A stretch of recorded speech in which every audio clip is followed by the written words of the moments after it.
O registro da morte de algumas pessoas que morreram eletrocutadas ao utilizarem o celular ligado à tomada acende um alerta e mostra que alguns cuidados devem ser tomados.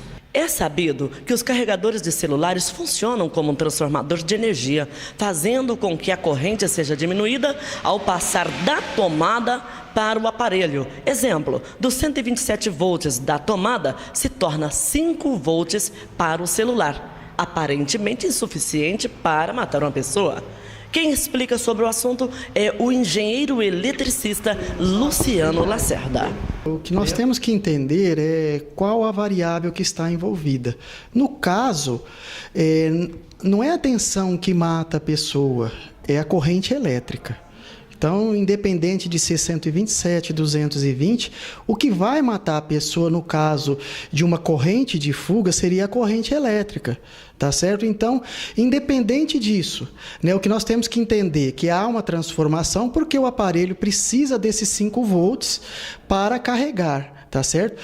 Mas o que mata é a corrente elétrica e não a tensão. Tá certo? Então isso deve ficar bem claro, não só com carregadores de celular, isso aí são para todos os equipamentos, entendeu?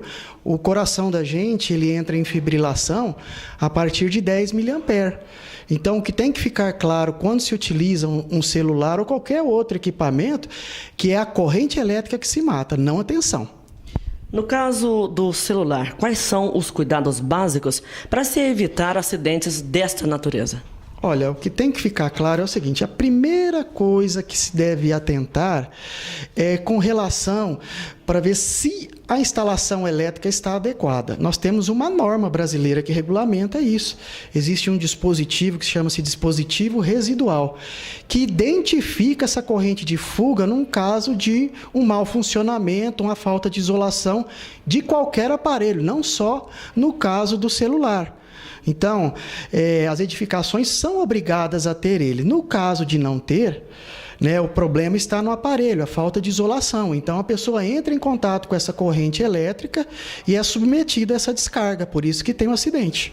Luciana, agora com certeza a dica seria deixar o telefone no seu tempo carregar, porque muitas das vezes quando manuseia o telefone na tomada, a tendência é estar esquentando e muitas das vezes acontecendo aí as explosões.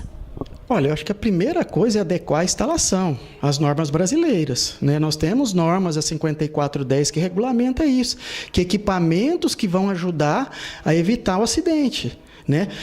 Também, né, seria prudente não utilizar o telefone celular durante o seu carregamento. A gente percebe que há um aquecimento por efeito Joule, que isso é próprio da corrente elétrica, entendeu? No aparelho. Então, e quando você utiliza ele, ele aquece muito mais, tá certo? Se ele não está em perfeitas condições, né, e ele não está com a sua isolação perfeita, é possível que aconteça algum tipo de acidente. Mas, na maioria dos casos, os aparelhos já vêm de fábrica com essa isolação, entendeu? Então, às vezes, é a má utilização nossa, o cabo que está exposto, a mão molhada, uma série de outros fatores que concorrem para o acidente.